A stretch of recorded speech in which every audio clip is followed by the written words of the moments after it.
Subhanallah. Subhanallah, subhanallah, alhamdulillah, Allahu akbar. A'udzubillahi minasyaitonir rajim. Bismillahirrahmanirrahim. Assalamualaikum warahmatullahi wabarakatuh. Terima kasih kepada Tuan Haji, pengerusi majlis, pengerusi yang terbaik, subhanallah, dalam cara mempengerusikan. Begitu juga dengan menyusun ayat-ayatnya, Masya Allah, ketenangannya. Mudah-mudahan boleh jadi pengerusi majlis seumur hidup. Subhanallah, bermanfaat untuk ummah, insya-Allah, memudahkan atur cara program dan sebagainya. Jadi alhamdulillah, mudah-mudahan kita semua diberkati oleh Allah pada petang yang barakah ini, insya-Allah. Seterusnya saya ingin mengucapkan juga terima kasih kepada pihak surau tepi jalan besar tu kan. Jadi saya ni nampak jemaah, lepas tu nampak juga kereta laju tu kan. Masya Allah, nampak kedai-kedai macam boleh pergilah nanti tu membeli ya. Tepi jalan besar, jalan utama, iaitu namanya Surau Nur Bestari, Taman Nusa Bestari Jaya. Tak jauh lah daripada masjid pagi tadi ya. Siapa yang dah pergi masjid lepas tu datang pula sini? Oh, ada berapa orang ya? Janganlah pula rasa macam apa ya? Pagi petang jumpa, tak puas ke ni? Lepas tu malam pun ikut juga. Oh, besok lagi, Masya Allah. Jadi bila dengar walaupun benda yang sama, buat-buat macam tak pernah dengar lagi. Saya pun bukan ilmu banyak pun, ulang je yang sama. Masya Allah, alhamdulillah, Allahu akbar. Terima kasih kepada pihak surau, start daripada pengerusinya, bendaharinya, setiausahanya, AJK, muslimin muslimatnya, seterusnya kepada datuk-datuk, datin-datin, tuan-tuan, puan-puan, atuk-atuk, nenek-nenek, ramai yang dah pencen ni. Dan juga kepada tuan-tuan, puan-puan, ibu ayah, muslimin muslimat yang dirahmati Allah sekalian. Masya Allah, alhamdulillah. Saya dah bagi salam kan? Dah. Alhamdulillah, alhamdulillahi rabbil alamin. Segala puji-pujian kita rafakkan kepada Allah yang mentadbir sekalian alam, Tuhan sekalian alam. Masya Allah. Hamdan lillah, segala puji-pujian bagi Allah. Hamdan lillah, salatan wa salaman ala rasulillah, sayyidina wa maulana wa habibina wa syafi'ina Muhammad ibni Abdillah wa ala alihi wa ashabihi awliyaillah. Subhanallah, segala puji-pujian hanya kepada Allah. Petang yang barakah, Jumaat yang barakah. Bukan mudah waktu petang nak ada ceramah ni. Bukan mudah juga nak hadir ceramah pada waktu lepas Zuhur, lepas Jumaat, lepas makan kenyang ni. Masya Allah, yang sedapnya baca doa tidur ni. Kalau sama-sama saya nampak ada yang ngantuk, kita tukarlah pada baca doa tidur berjemaah. Masya Allah. Alhamdulillah, tahniah ibu-ibu sebab boleh datang. Macam pagi tadi tu di masjid, pagi memang kita bukan kata tak, maksudnya tak pelik sangat jemaah tu ramai. Sebab pagi memang waktu tengah segar, boleh diaturkan, kurang sibuk sikit. Bila petang ni kesibukan dan waktunya yang pendek. Kadang dah ambil anak balik sekolah, bukan senang nak tinggal. Pagi tadi tu lebih kurang dalam 1000 orang juga saya rasa kan. Di masjid tu, masjid besar. Jadi alhamdulillah, subhanallah, disebab kesetukan masa, kita tetap terima juga pada waktu petang ni. Tahniah pada ibu-ibu, ayah-ayah. Saya tengok muslimin pun ada di luar sana. Dan saya nampak muka macam ustaz-ustaz belaka tu. Orang lelaki senang je nak nampak macam ustaz, pakai kopiah tu kita nampak macam ustaz ya. Yang perempuan memang sama je, ustazah sama je, tak boleh nak beza. Tapi orang lelaki kau tengok muka tu macam ustaz, macam tok-tok guru, syekh-syekh kabir belaka. Jadi saya segan sebenarnya nak bercakap depan orang-orang alim ni. Jadi mudah-mudahan saya bercakap ini sekadar perkongsian saja, pendapat ataupun kupasan saya yang sangatlah rendah, yang sangatlah ringkas. Maka sudah tentu di sana orang-orang alim di sini lebih jauh pandangan dan pemerhatian penghayatannya tentang sesuatu perkara. Jadi alhamdulillah, hari ini Jumaat yang pertama tahun 2020. Ke ada lagi yang rasa tahun 2019? Umur berapa semua? Tengok dia sebut nak umur yang tahun lepas lagi. Kalau ikut tahun hijrah, kena tambah 2 tahun lagi masing-masing. Saya 39 Ustazah, Mujola belum 40 lagi. Rasa muda lagi, ada 3 depan tu.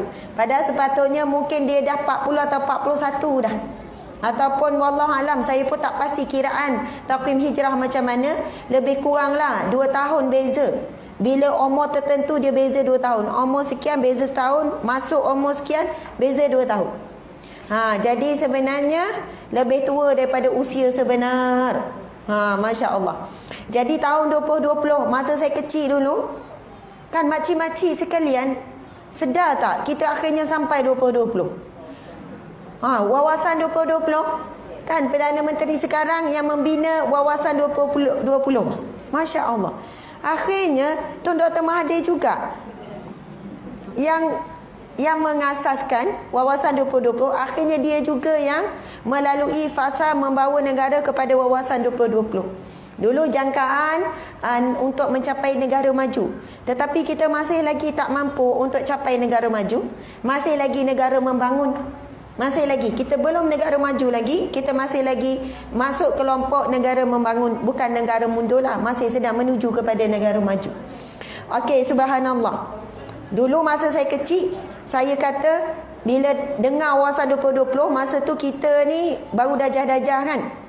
Jadi bayangan masa tu mungkin dah kiamat kot tahun 2020 tu. Rasa macam lama sangat, jauh sangat. Lepas tu masa tu kira umur. Dan masa kira kita umur berapa? 12, 13. Masa tu kalau tahun 2020 umur 37 kalau saya lah. 37 bulan 9, sekarang 36 lagi. Tak nak mengakui hakikat lagi. Tapi nak sebutnya, kira tuanya masa tu. Tapi bila sampai ke sekarang, rasa masih muda lagi. Masa kira dulu rasa tuanya masa tu. Masa tu umur 13, 14. Tapi bila sampai hari ni, cepatnya masa, dan masih rasa macam muda lagi. Sebab itu Allah Subhanahu Wa Taala sebut dalam surah An-Nahl tentang waktu kiamat itu akan berlaku. Sesungguhnya kiamat itu berlaku dengan sangat cepat, hanya sekadar kelipan mata ataupun lebih sekejap daripada itu. Allahu Akbar. Memang rasa sekejap je masa kita ni. Yang umur 50 ke 60 ke 70 ke 40 rasa semua sama. Sebab walaupun 10 tahun, 30 tahun, 40 tahun berlalu, tapi kita tetap menikmati saat ini dan tak rasa apa-apa dah yang semalam tu. Betul atau tidak? Ke ada yang rasa dah lama dah hidup Ustazah, tak tahulah bila pula nak mati. Rasa dah puas dah hidup. Masya Allah. Memang mungkin ada orang dah puas hidup, tetapi semuanya takut untuk mati. Dan ujian bagi orang yang dah lama hidup, siapa yang dah lama hidup? Tak ngaku pula kan? Rasanya umur 50 tahun ke atas boleh dikira orang lama lah, manusia lama lah. Maksudnya orang yang dah lama lah hidup berbanding orang yang umur 40, 30, betul kan? Antara ujian orang tua ataupun istilah lebih manis, orang kurang muda. Ustazah sebut orang tua. Ujiannya adalah sampai peringkat umur 50 tahun ke atas, ataupun lagi naik, lagi berat ujian ni. Ataupun umur 60 tahun ke atas, ujiannya adalah rasa dah cukup beramal. Rasa macam dah banyak dah semayang sunat ni. Kau orang muda semayang. Pakcik dengan kau lagi banyak pakcik lah, memanglah. Dia dah jadi kurang nak bersedekah. Dia jadi macam nak rehat-rehat. Dah tua-tua ni tunggu mati je. Contoh. Jadi santai-santai je. Lepas semayang, dia pun turunlah antara tunggu maghrib isyak, pergi lepak sana, pergi borak sana. Dia cakap pasal Palestin mungkin lah kan. Bak Syria ke bak apa, wallahualam. Lepak sana lepak sini, masuk semayang isyak.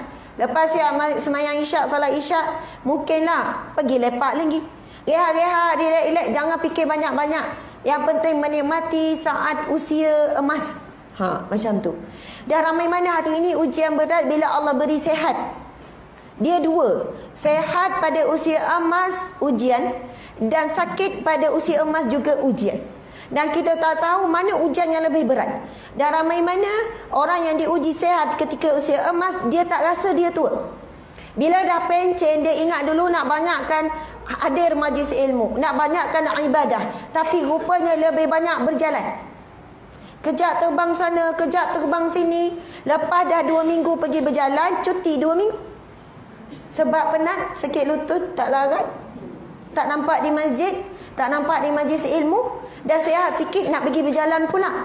Dan memang ada beberapa orang yang mengakui pada saya, Ustazah, makcik ni tak tahu masalah apa.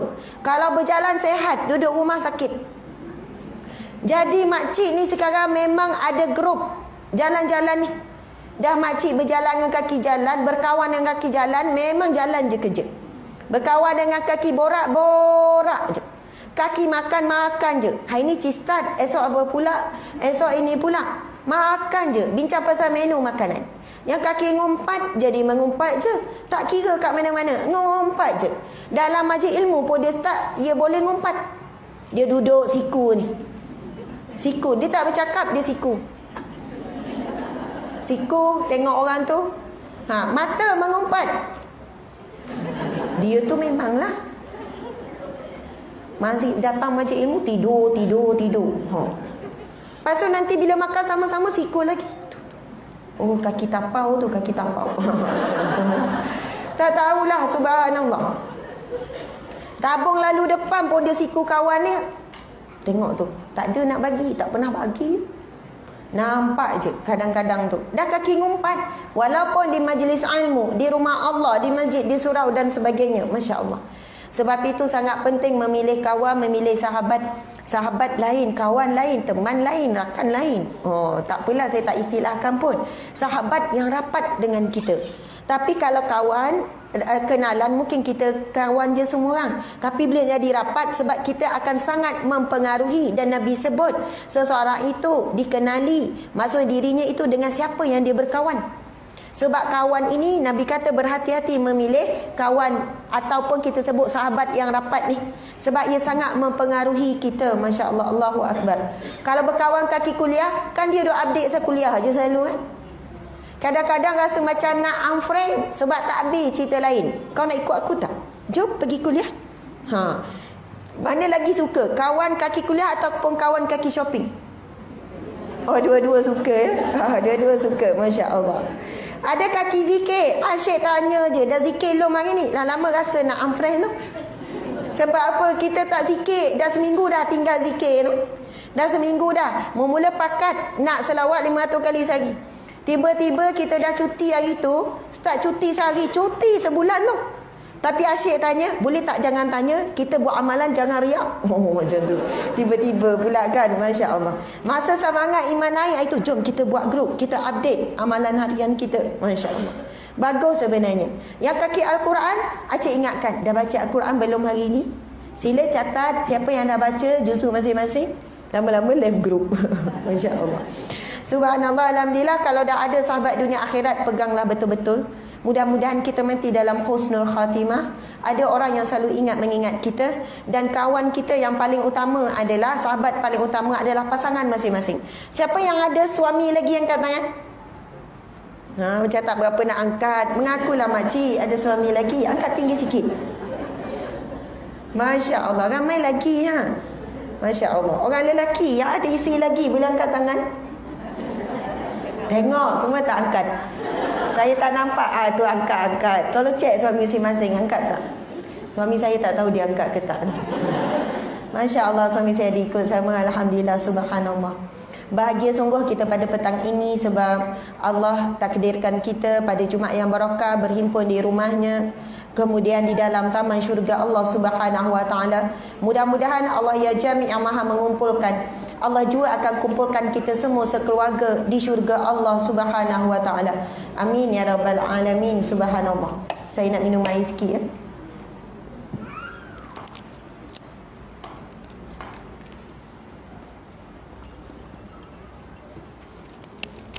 Bismillahirrahmanirrahim.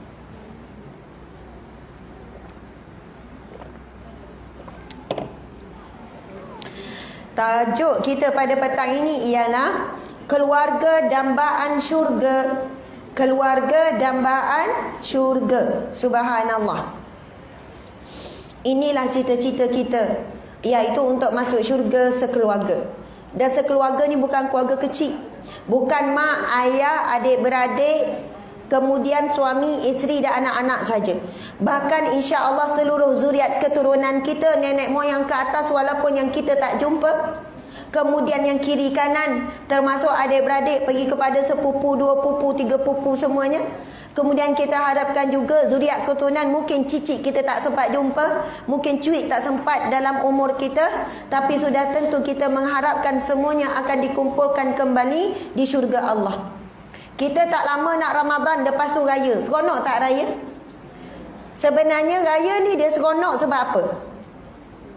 Kita orang Melayu Islam bukanlah sebab seronok meraihkan betapa seronoknya habis Ramadan tu, tetapi lebih kepada hari itu kita jadi adat kebiasaan kita akan berkumpul semua ahli keluarga. Yang jauh, yang dekat, yang jarang balik apa, wajib biasanya akan balik. Yang luar negara pun boleh balik. Dan saat itulah kita rasa sangat gembira bila orang lama tak jumpa, kita jumpa. Masing-masing sangat bahagia bila berkumpul pada hari raya. Tetapi ingatlah, sesungguhnya tempat berkumpul yang paling membahagiakan kita iaitu di syurga Allah Subhanahu wa taala. Masa nak berkumpul hari raya, macam-macam pengorbanan dilalui. Macam-macam susah payah. Macam-macam lah. Yang ni ambil tiket, yang ni bajet gini, yang ni itu susah payah atau bergaduh pun ramai juga. Rumah saya tahu ni. Tetapi sesungguhnya berkumpul di syurga Allah sekeluarga itu jauh lebih payah. Jauh lebih memerlukan pengorbanan, memerlukan kesungguhan dan sebagainya untuk kita pastikan macam mana suami kita, isteri kita, anak-anak. Sebelum saya pergi jauh mengupas tentang tajuk ini, saya ingin ingatkan kepada diri saya sendiri dan semua. Jangan sesekali kita meletakkan kelemahan dalam rumah tangga kita kepada orang lain. Contoh, isteri biasanya guna ayat macam ni. Bang, awak kan ketua keluarga. Kalau awak betul, rumah tangga kita betul. Sekarang rumah tangga kita bermasalah sebab awak lah yang bermasalah. Bang, kalaulah awak ni kan suami yang beriman, saya pun beriman, anak-anak pun semua beriman. Ramai isteri saya mohon maaf menyalahkan sepenuhnya sebab atas dasar awak kan ketua keluarga, awak lah yang kena memimpin keluarga. Ini saya semua nak kena fikir. Pasal semayang anak awak ambil tahu tak? Pasal anak ni berzikir ke tak? Pasal ni dan sebagainya. Masya Allah. Bukan salah nasihat tu, betul juga ya ibu-ibu sekalian. Tetapi kadang-kadang dalam sebuah rumah tangga kita tidak tahu siapa yang jadi asbab hidayah Allah. Kita tak tahu siapa yang jadi asbab hidayah ataupun taufik dalam sebuah keluarga.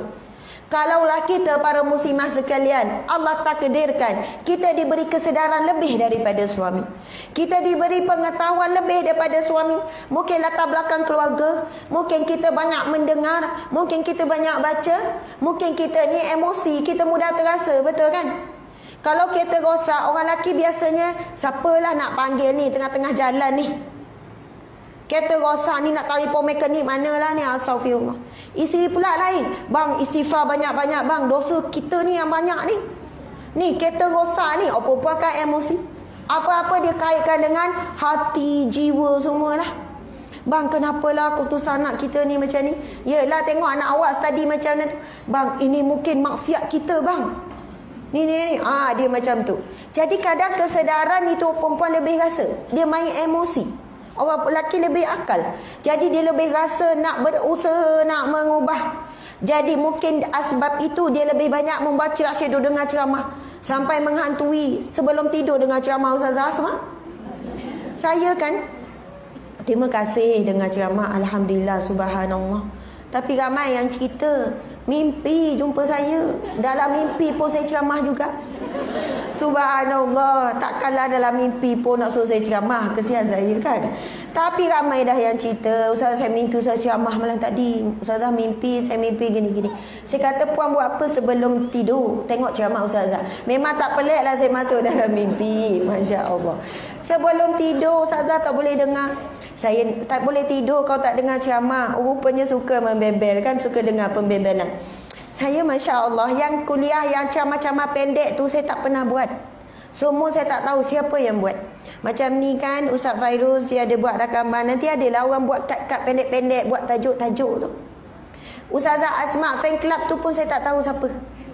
Siapalah ketua dia kan, dia buat kelab Ustazah Asma apa semua kan. Yang tu paling ramai, lebih ramai daripada page saya, FB saya. Dia lagi ramai pengikut. Dan tak pernah jumpa, tak tahu. Walaupun di sana adalah beberapa ujian-ujian disebabkan banyaknya potongan-potongan pendek yang tak dengar habis. Dia jadi backfire pada saya lah. Sebab dia cut tempat yang panas saja. Padahal penerangan panjang sebelum dan selepas panjang lagi. Lepas tu buat tajuk bombastik tu. Nak tarik orang dengar. Ada orang tak dengar baca tajuk dia dah maki hamu kat bawah.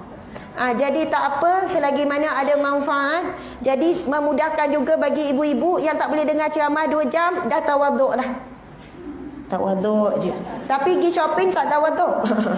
Okey, jadi kan 5 minit, 10 minit kan mudah. Dia pun buat tajuk memudahkan kita. Jadi silakanlah. Ada orang kata Ustazah tak bagi syarat ke? Tak ambil royalty ke? Sebab mereka tu dapat keuntungan. Dibayar oleh YouTube, dibayar oleh FB page dan sebagainya. Banyak juga ya bayaran bulanan yang mereka dapat. Saya kata macam ni lah, rezeki mereka lah, mereka usaha. Dan mereka pun buat perkara baik. Mudah-mudahan mereka bukan hanya fokus nak dapat keuntungan dunia. Mereka nak memudahkan kerja dakwah, dapat dunia dan akhirat. Subhanallah, alhamdulillah. Jadi insya-Allah mudah-mudahan kita faham konsep tu tadi. Kadang-kadang kita orang perempuan menjadi asbab. Jadi kita kena niat dan doa dengan Allah dan redha. Ya Allah, aku redha seandainya akulah perantaraanmu untuk membawa dan menarik masuk ahli keluargaku ke syurgamu, ya Allah. Aku akan tanpa henti berdoa untuk suamiku agar dia solat, suamiku agar dia berjemaah, suamiku sekian-sekian. Dan insya Allah, ya Allah, berikanlah aku kekuatan, ya Allah, untuk menarik anak-anakku, ya Allah. Jangan kalau kita selamanya menyalahkan, kita beralasan, bang bila awak nak berubah, kalau tak berubah keluarga kita ni. Bang awak macam ni macam mana dengan anak-anak ikut perangai awak. Kalau kita beralasan begini, memang akan timbul yang nampak adalah halangan demi halangan. Dan syaitan tahu kelemahan kita adalah suami, maka dia ganggu je suami. Akhirnya kita pun lari tujuan kita, lari fokus kita. Ada isteri dikata, Ustazah saya nekat, saya akan memastikan berjuang untuk saya, suami, anak-anak masuk syurga berjemaah. Jadi apa yang saya buat? Bila dia cakap macam tu, dia terus nekat macam tu, dia fikir betul-betul, dia minta dengan Allah, syaitan tak nak ganggu dia. Syaitan tak boleh nak bisik dengan dia. Syaitan tak boleh lemahkan semangat dia. Tapi kalaulah dia buat alasan-alasan yang keliling itu untuk melemahkan semangat dia, maka dia meletakkan semangat dia bukan menggantungkan kepada Allah, tapi dia menggantungkan kepada makhluk. Maka syaitan akan ganggu makhluk itu sahaja. Masya Allah. Ada isi tanya saya soalan macam ni, Ustazah saya tak redha dengan suami saya.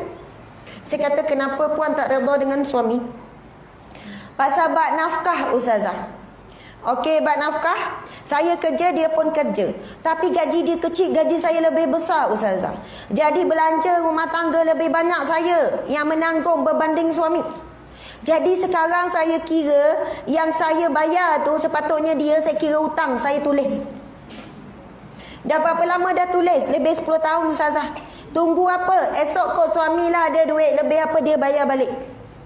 Saya tanya, puan tenang tak? Memanglah tak tenang, Ustazah. Sebab duk kira hutang. Allahu Akbar. Pasal nafkah kita tahu, kewajipan suami sekian kita tahu. Kalaulah suami ini bekerja dengan gaji begitu, kalau isteri ni ada sifat qanaah, cukup apa yang ada. Kalau tak cukup pun syukur, cubalah untuk hidup sekadarnya. InsyaAllah suami sebenarnya mampu.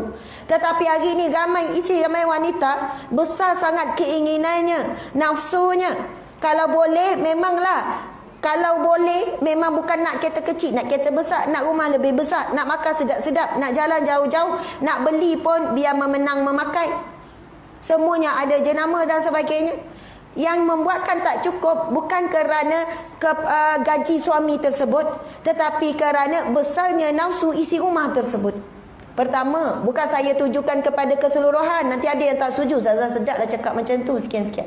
Cuma saya nak pesan begini sebenarnya.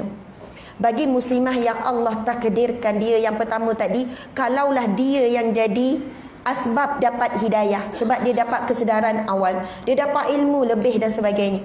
Janganlah dengan ilmu lebih, kesedaran lebih, kita mengherdik orang yang belum dapat.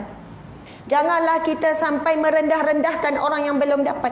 Sebab Allah berfirman di dalam Al-Quran, innaka la tahdi man ahbabta. Kamu tidak boleh memberi hidayah kepada orang yang kamu cinta. Innallaha yahdi man yasha. Allah lah yang memberi hidayah kepada siapa yang dia mahu. Kalau hari ini kita doa suami berubah, esok suami terus berubah, mungkin kita akan cakap, Allah makbulnya doa saya. Subhanallah, semalam baru berdoa, awak dah berubah hari ni. Akhirnya kita menyandarkan perubahan itu pada kita. Yang kedua, kita akan berhenti berdoa. Ustazah, dah 10 tahun saya doa untuk suami saya. Masya Allah puan, 10 tahun puan menghimpun pahala doa. Sebab doa adalah ibadah. Ad-du'a mukhul ibadah. Doa adalah kepala ibadah. Mungkin kita lemah menghimpun pahala dari sudut yang lain. Kita dikumpulkan oleh Allah daripada pahala sabar menunggu doa dimakbulkan. Sentiasa bersangka baik dengan Allah. Sentiasa tidak putus asa dengan rahmat Allah. Walaupun masa tu nyawa diharkum tak terkeluar perkataan, tak nampak harapan nak tengok ayah kau berubah, mak dah nak meninggal. Tak ada. Tak putus asa sampai saat akhir. Yakin insya-Allah berkumpul semula di syurga Allah Subhanahu Wa Taala. Kenapa saya sebut macam ni? Kalau saya nak cerita pasal keluarga dambaan syurga, masuk syurga berjemaah, saya dah nampak depan saya ni ada mata-mata yang mengalirkan air mata. Jangan tengok orang sebelah lah ya. Tiba-tiba siapa tu? Sebab apa? Ramai isteri yang risau. Sayang suami tapi suami belum nampak perubahan. Sayang anak tapi anak ikut perangai ayahnya. Ayahnya kuat merokok, anak lelaki dah mula merokok sama. Anak juga kuat lepak keluar malam tak balik, anak pun dah ikut sama. Susah hati ustazah. Tak nampak, saya takut kami terpisah dengan jurang api neraka. Saya kata dekat puan macam ni, puan pun belum dijamin syurga. Sebab itu puan kena fokus berkorban, berjuang. Berkorban apa? Perasaan.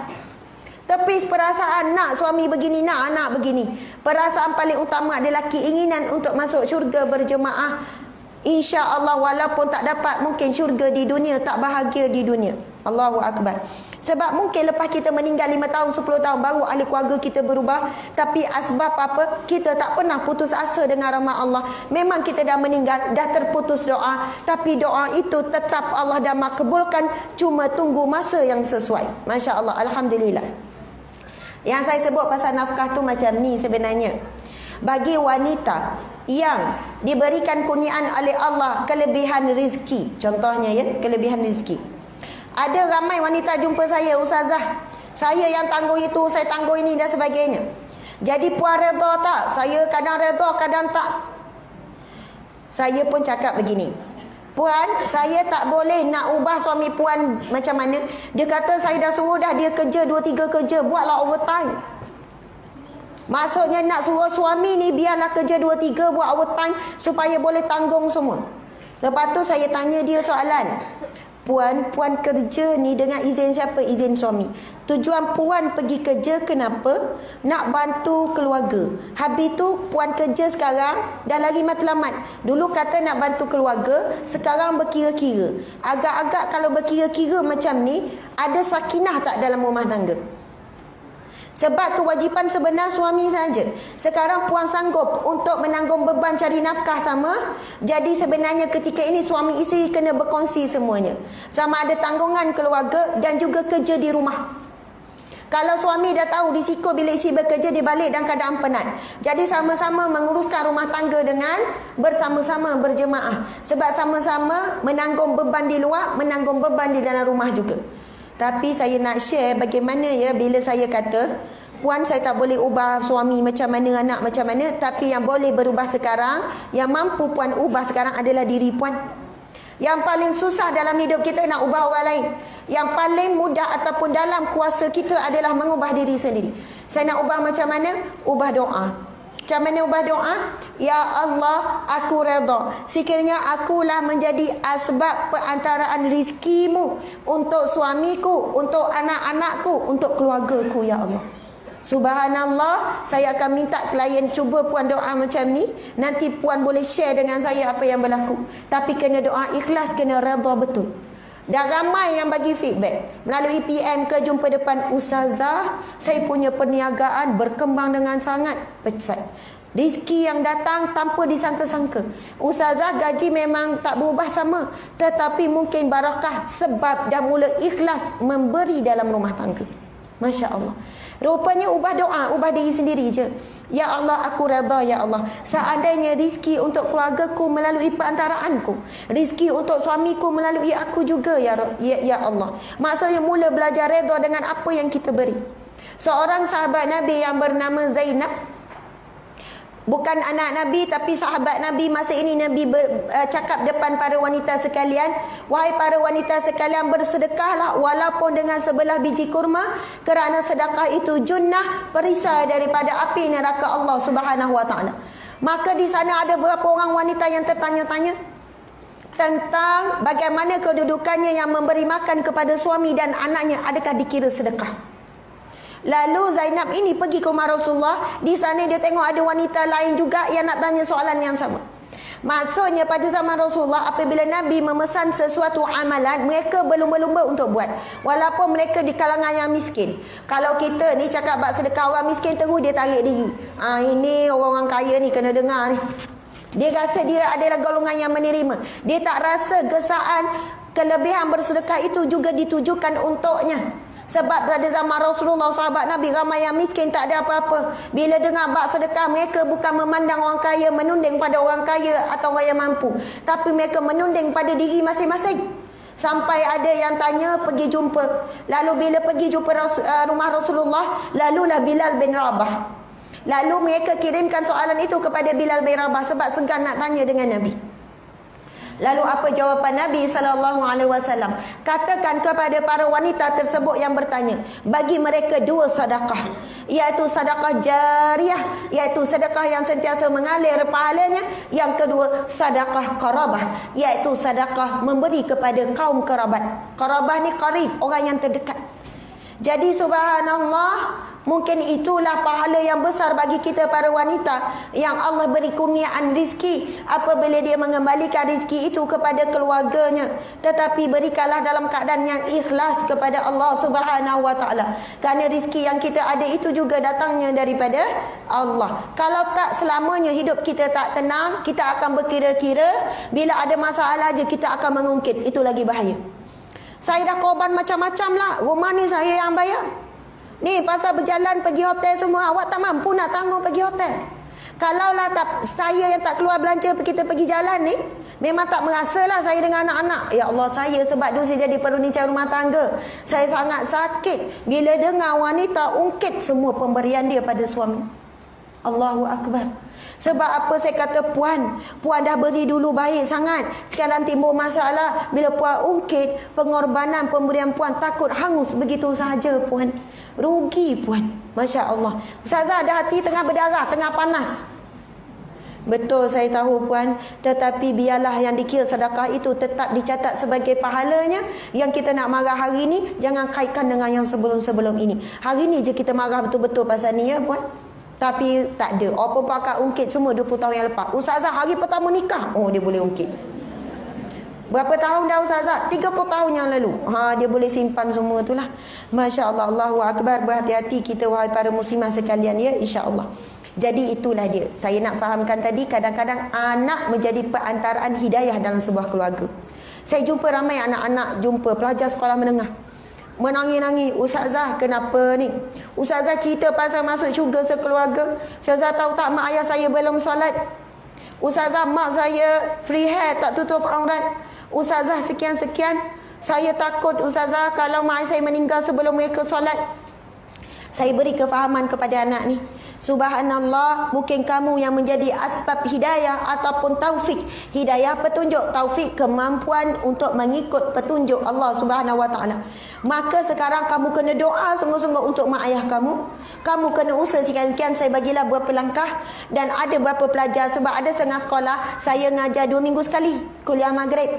Jadi saya akan dapat feedback kadang lepas sebulan. Buat tak amalan-amalan ni, baca doa-doa ni, kemudian begini-begini, Masya Allah. Ada beberapa orang pelajar kata, Ustazah, Alhamdulillah mak saya, ayah saya dah solat. Alhamdulillah sekian-sekian, Masya Allah. Jadi kalaulah kita dipilih oleh Allah dalam sebuah keluarga untuk menjadi asbab hidayah ataupun asbab rizki Allah, maka janganlah kita berputus asa daripada rahmat Allah. InsyaAllah Allah akan membantu kita, menolong kita. Okey, kalau dah jelas tu, kita nak masuk tajuk ni. Sebenarnya dah masuklah tu sikit-sikit kan. Keluarga dambaan syurga. Firman Allah Subhanahu wa taala, A'udzubillahi minasyaitonirrajim. Surah Al-Furqan ayat 24. Ashabul jannati yauma izin khairum mustaqarran wa ahsanu maqila. Subhanallah. Maksudnya, penghuni-penghuni syurga pada hari itu paling baik tempat menetapnya dan paling indah tempat rehatnya. Surah Al-Furqan ayat 24. Berkumpul bersama keluarga adalah satu nikmat yang paling utama. Seperti mana kita ketika di dunia rasa bahagia berkumpul, saat berkumpul begitulah berlipat kali ganda lagi bahagia kita di akhirat kelak. Allah juga berfirman dalam surah Al-Fusilat ayat 31. A'udzubillahi minasyaitonirrajim. Walakum fiha ma tashtahi anfusukum walakum fiha ma tad'un. Sadaqallahul azim. Di dalam syurga kamu memperoleh segala nikmat yang kamu inginkan dan memperoleh pula di dalamnya segala nikmat yang kamu minta, yang kamu hajatkan dan sebagainya. Dan ini firman Allah yang berkaitan dengan masuk syurga sekeluarga, iaitu surah Ar-Ra'd ayat yang ke-23. Surah Ar-Ra'd ayat ke-23, iaitu firman Allah yang berbunyi, Jannatu adnin yadkhulunaha wa man salaha min abaihim wa azwajihim wa zurriyatihim wal malaikatu yadkhuluna alaihim min kulli bab. Sadaqallahul azim. Yang bermaksud iaitu syurga yang kekal, yang mereka akan memasukinya bersama orang-orang yang mengerjakan amal soleh dari ibu bapa mereka dan isteri-isteri mereka serta kepada anak-anak mereka. Sedang malaikat-malaikat pula akan masuk kepada mereka daripada tiap-tiap pintu. Subhanallah. Maksudnya digambarkan berkumpul kembali bersama dengan isteri, bersama dengan suami, bersama dengan anak, bersama dengan ibu ayah. Di sana ada perbincangan ulama tentang masuk syurga sekeluarga ni, dan kita tahu syurga ada beberapa tingkatan, betul atau tidak? Ada tingkatan rendah, naik-naik sampai tingkatan tertinggi. Dan siapa yang berada di tingkatan yang tertinggi boleh menarik ahli keluarganya yang berada di tingkatan bawah.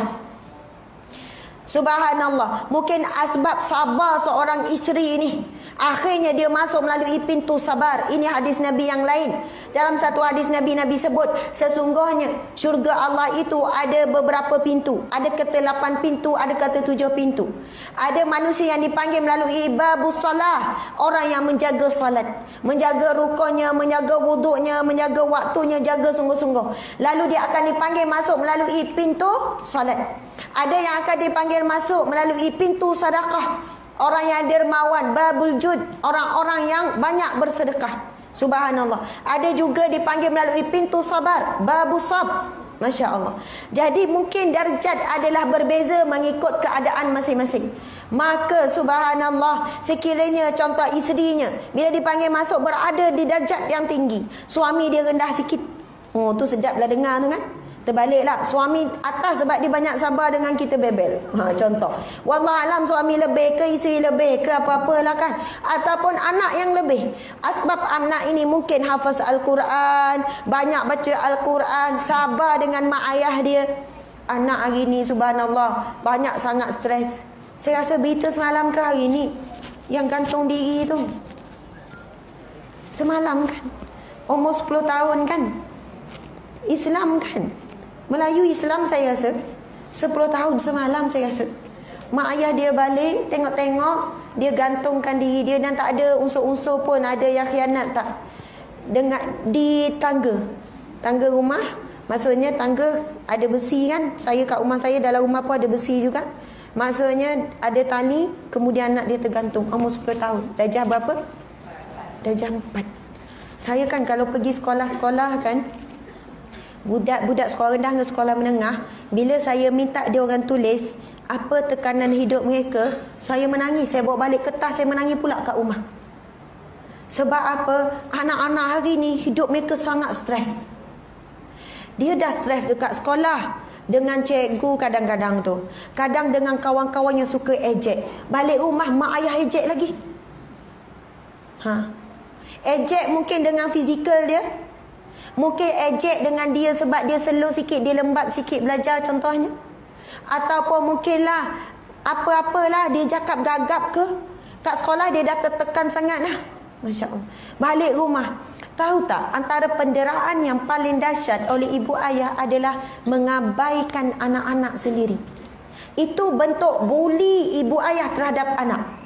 Bila anak nak bercerita sekarang, mak ayah banyak jawab, jap lagi, nanti jap. Sebab mak ayah sibuk dengan telefon zaman sekarang. Nampak benda tu remeh, tetapi itu bentuk pembulian ataupun penderaan emosi pada anak-anak. Budak kecil darjah 1, darjah 2, darjah 3, dia ada perkara-perkara bagi dia besar, bagi kita kecil. Adalah benda-benda yang dia rasa dia buat hari ni, dia seronok nak kongsi. Dia punya harapan nak cerita daripada sekolah lagi. Yang mana dia bila lukis bunga, cikgu puji, bagi 3 bintang, 5 bintang. Dia rasa tak sabar nak share dengan mak tu. Tak sabar nak tunjuk dengan ibu, tak sabar nak tunjuk dengan ayah. Bila sampai balik nak tunjuk mak ayah dengan telefon, tak sedar rupanya anak dah simpan harapan 2 jam, 3 jam dah tu. Nak share, tapi kita dengan mudah, Umi sibuk ni, kejap lagi boleh tak? Hancur hati dia. Akhirnya hilang kepercayaan kepada ibu ayah. Akhirnya dia berhenti untuk memberi harapan pada ibu ayah. Akhirnya kita bimbang, dia tak nak dah bercerita, berkongsi apa-apa perkembangan dirinya. Dan yang menggantikan hatinya ketika itu adalah kawan-kawan. Saya nak sebut ramai ibu bapa yang marah anak guna perkataan ni. Utamakan kawan-kawan. Kamu ni lebih hormat siapa? Cikgu. Kalau cikgu cakap dengar, mak cakap tak nak dengar. Ibu-ibu, bapa-bapa sekarang, perkataan itu sebenarnya tunding jari pada kita. Kenapa anak tak nak dengar cakap kita? Sebab kita banyak mengabaikan kata-kata anak kita. Kenapa bila kita nasihat anak tak nak dengar? Kerana apa? Bila kita buat salah, kita tak ngaku kita salah. Semua salah anak belaka. Kalau kita tak marah, kita pukul dia, salah dia juga. Mak pukul, mak marah sebab engkau buat perangai. Kalau tak, mak tak pukul macam ni. Dia dah tengah sakit, padahal kita tak mampu mengawal amarah. Kesalahan dia bukan sebesar cara kita pukul ataupun kita marah, tapi semua hempuk. Akhirnya anak masih kecil tak mampu nak menanggung bebanan tekanan. Kita tak tahu apa anak kita alami di sekolah. Saya kan, anak saya ke anak siapa-siapa, bahkan anak saya tak terlepas diejek. Kadang balik menangis, kena ejek apa? Ejek gini, ejek gitu, ejek gini. Buat salah sikit kena ejek apa? Ni kan anak Ustazah Asma. Subhanallah, betul anak saya menangis. Kenapalah jadi anak Ustazah Asma? Tai suka dia sukalah, seronoklah jadi anak Ustazah Asma. Tai sedih, tak boleh salah sikit kawan-kawan ejek. Macam ni ke perangai anak Ustazah Asma? Macam ni ke keputusan anak Ustazah Asma? Aduh, hai. Seolahnya kena sempurna, tak boleh buat salah. Itu budak, betul kan? Kenapa umi orang kaitkan dengan ni? Kenapa lagi ni? Subhanallah, Allahu Akbar, Masya Allah. Ada yang diejek dengan fizikal, kulit gelap sikit, kena ejek. Ejek bukan main-main, dia orang ejek sungguh-sungguh. Bila tayang ambil gambar, kau baik, tak payah masuk. Kau ada ke, tak ada, sama. Anak saya kena tau. Ada yang kulit gelap, menangis. Umi kecil hati sangat, dia orang suruh duduk tepi sekali. Sebab apa? Ganggu, nanti nampak kosong kat tengah. Saya nak cakap, terasa tak? Kita ibu yang lahirkan dia pun terasa. Subhanallah, Allahu Akbar.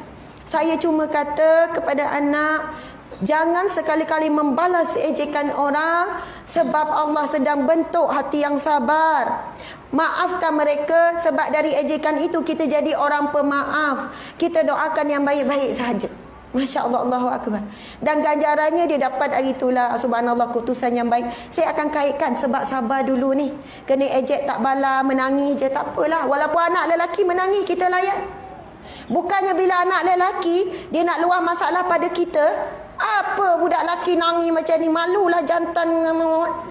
Hati seorang anak, seorang budak kecil, dia nak mengadu, dia nak bercerita, janganlah kita hancurkan perasaannya. Sebab itu orang yang faham tentang konsep ini, walaupun anak tu dah remaja, dah besar, dia tetap cari mak ayah dia untuk cerita masalah. Pas sampai dia bercinta pun dia cari mak ayah. Ada mak ayah, dia tutup terus. Mak tak nak dengar ni pasal suka-suka orang ni. Belajar. Akhirnya dia bercerita juga. Bila dia diuji dengan perasaan cinta, dia cari kawan-kawan. Akhirnya tahu-tahu dah jauh dah pergi berkawan. Kalaulah ibu ni terbuka, kalau kamu ada suka siapa-siapa, cerita pada mak ya. Kongsi dengan mak. Bila anak berkongsi, anak perempuan nak kongsi, kita boleh masuk lain.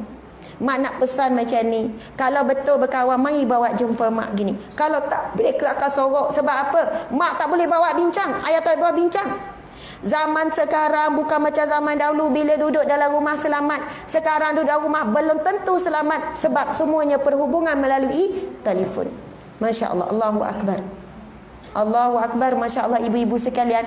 Perkataan Umi sibuk, Abi sibuk, walaupun kita rasa jawapan itu mereka sepatutnya boleh terima, tapi ia sangat menyakitkan bagi anak kita. Tunggulah saat kita tua besok, anak pula itu jawapan dia. Minta maaf, mak sibuk tak boleh balik. Maaf sibuk ya, mak ada apa? Sekarang bila anak bercakap sambil tengok telefon, ya okey, bagusnya, okey.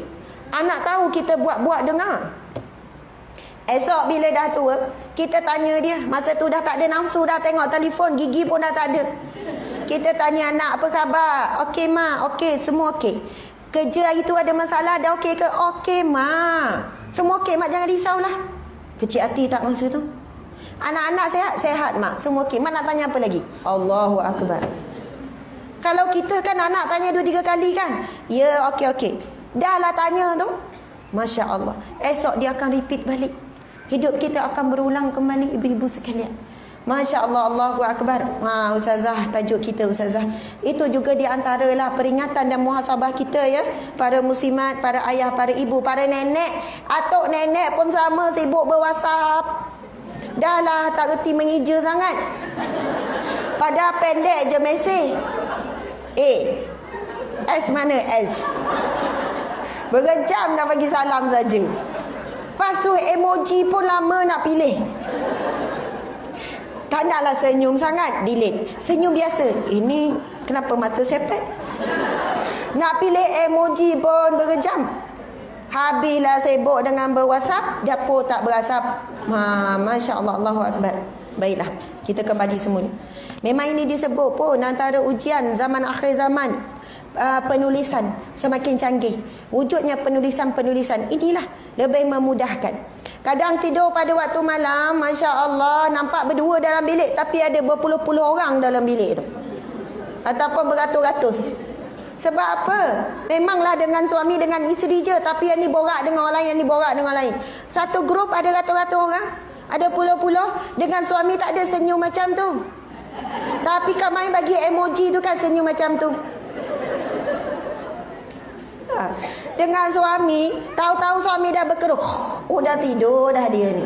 Sebab dia sibuk borak. Sebab itu kalau bolehkan sebelum tidur letak kat luar bilik lah, barulah berborak suami isteri ni. Kalau tak masing-masing duk sibuk tengok ni, Ustazah kami tengok ceramah sebelum tidur. Sebelum tidur eloknya buat amalan-amalan sunnah Nabi. Subhanallah, baca 3 kul. Percayalah kalau baca 3 kul cepat tidur. Tak sempat habis keluar Allah. Ayat kursi tak sempat habis, surah Al-Mulk tak sempat habis. Kalau baca ni memang lambatlah tidur ibu-ibu sekalian. Masya Allah. Nampak benda tu main-main, tetapi itu di antara akhlak Nabi SAW. Suka berborak dengan isteri. Kalau Sayyidatina Aisyah cerita, antara waktu Nabi suka berbual adalah menanti waktu subuh. Nabi akan kejutkan ahli keluarga. Mulalah tu menyelinap perasaan tu. Ustazah nak harap suami kejut, memang taklah. Saya dah sebut dari awal tadi, jangan sekali-kali bila cakap sesuatu kita nampak orang lain. Jangan. Biar bila dengar, tak apa, aku nak kejutkan suami dan anak-anak. Janganlah pula balik bang, boleh tak sekali je seumur hidup saya awak kejut saya. Sekali pun jadilah. Kalau sebut macam tu lagi payah suami nak kejut. Masya Allah. Sebab hadis Nabi SAW, Nabi bersabda, Sesungguhnya Allah merahmati seorang suami yang mengejutkan isterinya. Hadis yang sahih. Lalu apabila isterinya enggan bangun, tak mau bangun, dia nak bangun, lalu menyapukan air pada wajahnya. Tapi bincang dululah malam tu. Esok saya kejut awak tahajud ni, ataupun awal sikit ni, bangun subuh ni, kalau awak macam payah tu kan, saya lap sikit air boleh ya? Takut jadi spray. Spray tu memang terkejut sungguhlah. Buat pula yang paling halus tu. Bukan yang macam tu, yang halus tu. Itu tembak namanya. Itu tak jadi bangun tahajud tu. Dia jadi benda lain tu. Jadi raksasa bila bangun. Oi, masya-Allah. Jadi tapi itu sunnah Nabi, maka bila buat jadi barakah, insya-Allah. Sebab apa, dah ramai orang tanya, Ustazah macam mana nak kejut anak bangun pagi mudah ni ya? Payah betul lah nak kejut anak, nak pergi sekolah apa semua. Wallahu alam. Sebabkan satu, mungkin saya tak diuji lah, 7 anak 5 orang sekolah. Bangun pagi memang bagi salam dulu. Assalamualaikum warahmatullahi. Bagi salam. Mungkinlah sebab suara Ustazah Azma tu kan kuat kan. Tapi biasanya orang tua celak, okey duduk dan baca doa. Duduklah terpisat-pisat baca doa bangun tidur. Subhanallah. Dia pun jawab waalaikumsalam Umi. Maksud setakat ni tak ada masalah. Bagi salam je bangun sekian. Tetapi yang nak menjamin mudah atau tidak bangun waktu pagi adalah tidur malam tu. Okey, semua ambil wuduk sebelum tidur. Sebab apa? Tidur dalam keadaan suci dan digugurkan dosa, tidur dalam keadaan diampunkan Allah. Duduk sekejap 5 minit, paling penting. Jumpa sebelum tidur, paling penting. Ibu, ayah dengan cucu, dengan anak. Ni kalau Ustazah anak dah besar tak buat, baru dengar hari ni, buat dengan cucu lah. Masya Allah. Duduk sekejap. Al-Mulk kita baca awal-awal lepas maghrib ataupun lepas isyak. Kalau baca sebelum tidur memang tak sampailah tu ayat ke-30 tu. Memula nampak lagi tak nampak dah Al-Quran masa. Sebab panjang, bila waktu nak tidur ni memang Al-Quran membawa ketenangan, terlebih tenang. Macam tu. Okey, subhanallah. Jadi saya nak sebut jumpa sekejap sebelum tidur, buat amalan sunnah Nabi. Okey, masa-masa nak ambil wuduk, kemudian baca 3 kul. Itu memang dalil yang sahih. Sayyidina Aisyah cerita daripada riwayat yang sahih, baca 3 kul. Nabi akan merapatkan kedua tangan, kemudian hembus dan Nabi sapukan ke seluruh tubuh. Nabi Muhammad buat setiap malam. Kita ini bukan Nabi, dan kita ni banyak sangat dosa. Kita tak boleh istiqamah, Nabi boleh istiqamah. Dahsyatnya kita. Tapi Nabi nak tunjuk amalan sunnah supaya kita ikut. Masya Allah. Kemudian antaranya bacaan ayat kursi. Kemudian zikir Fatimah kalau mampu. Yang terbaiknya bacalah. Itu Nabi pesan baca sebelum tidur. Ia lebih baik daripada seorang pembantu. Subhanallah 33 kali, Alhamdulillah 33 kali, Allahu Akbar 33 kali. Bayangkanlah kan kita tertidur dalam zikrullah, lebih baik daripada tertidur dalam keadaan tengok tu. Tengok apa ni? Tengok telefon. Subhanallah, Allahu Akbar. Okey. Jadi tidur dalam keadaan ikut sunnah membantu memudahkan bangun pada siangnya, pada paginya. Masya Allah. Jadi bagi salam, kemudian kita dah cakap esok kalau Umi kejut, nanti Umi sapu air kalau kamu tak boleh ni. Percik akan jadi terkejut, betul kan? Sapu air, baca bismillah, baca isti'azah dulu. Auzubillahi minasyaitanirrajim, bismillahirrahmanirrahim. InsyaAllah anak mudah bangun, cepat bangun. InsyaAllah. Lepas daripada itu ada barakah sebab ia adalah amalan sunnah Nabi. Nabi sebut Allah merahmati seorang suami yang mengejutkan isterinya. Masya Allah. Lalu apabila isterinya enggan bangun, lalu menyapukan air pada wajahnya.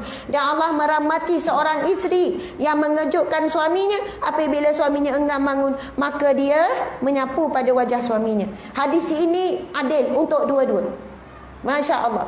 Jadi tak payahlah rasa sedih muslimat sekalian. Ustazah sepanjang nikah 30 tahun tak pernah suami kejut saya. Asyik saya kejut dia. Subhanallah, awal pagi puan dirahmati Allah. Sebab Nabi sebut Allah merahmati siapa yang mengejutkan. Dan kalau isteri ni bijak kan, dia akan rasa bersyukur sangat sebab dia orang pertama bangun dan dia kejutkan semua ahli keluarganya, maka dia dapat pahala dia ibadah, dia dapat pahala juga orang lain beribadah. Sebab asbab dia kejutkan, semua orang lain bangun tahajud, orang lain dapat satu tahajud, dia dapat semua pahala orang-orang lain juga bertahajud. Masya Allah.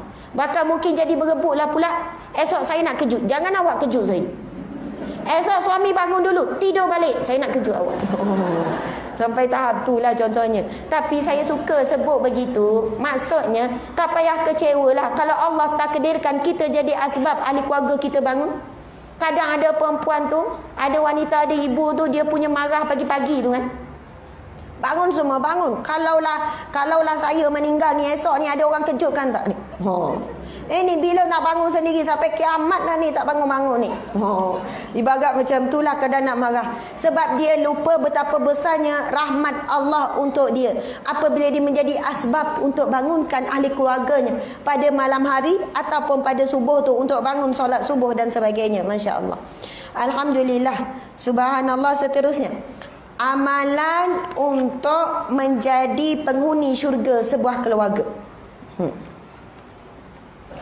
Okey, banyaklah pula ni sebenarnya. Masya Allah. Sampai tahajud tak habis. Saya nak sebut beberapa perkara beginilah. Masa kita tinggal setengah jam lagi. Sampai 4:30 kan. Kalau ada siapa yang nak tanya soalan, silakan. Boleh. Pagi tadi memang tak sempat saya jawab mana-mana soalan.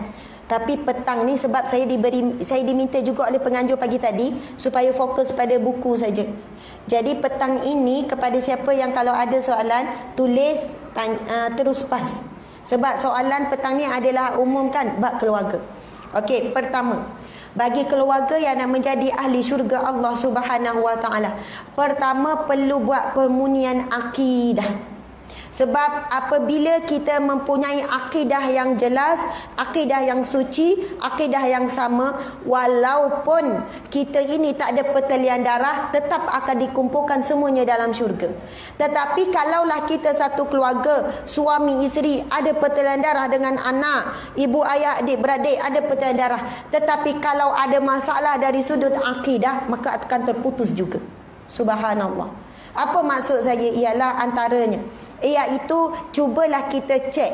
Saya tak mampu, tak sempat nak kupas pada petang yang barakah ini, tetapi cuba cek bab rukun Islam kita. Yang pertama iaitu bab syahadah. Sama ada suami ataupun isteri yang bertanggungjawab, ibu ayah bertanggungjawab, cuba cari ke internet perkara-perkara yang membatalkan syahadah. Di sana ada keluar 10 perkara, ada ulama tulis 12 perkara, ada daripada Jabatan Mufti Wilayah Persekutuan, ada daripada Jabatan Agama sekian-sekian. Sebab apa? Syahadah itu bukan sekadar mengucap asyhadu alla ilaha illallah wa anna muhammadar rasulullah, tetapi di sana ada beberapa tuntutan syahadah. Kemudian di sana ada beberapa perkara yang boleh membatalkan syahadah kita. Jadi kita bimbang takut ada ahli keluarga kita yang melakukan syirik kepada Allah Subhanahu Wa Taala. Sebab di sana ada hadis Nabi yang sahih, sesungguhnya syafaatku adalah untuk umatku yang tidak pernah mensyirikkan Allah Subhanahu Wa Taala. Hari ini kita diuji dengan pelbagai ujian. Ada orang untuk keluar daripada ujian tersebut, dia guna jalan-jalan yang khurafat. Hujannya dah turun. Subhanallah, hujan rahmat hari Jumaat yang barakah. Kita sama-sama doa. Bismillahirrahmanirrahim. Allahumma sayyiban nafi'an. Allahumma sayyiban nafi'an. Allahumma sayyiban nafi'an. Ya Allah, limpahkanlah kami manfaatmu, kebaikanmu, rahmatmu, pengampunanmu, taubatmu, rizkimu, kelapanganmu, kasih sayangmu, sebagaimana hujan yang turun, titisan hujan yang melimpah.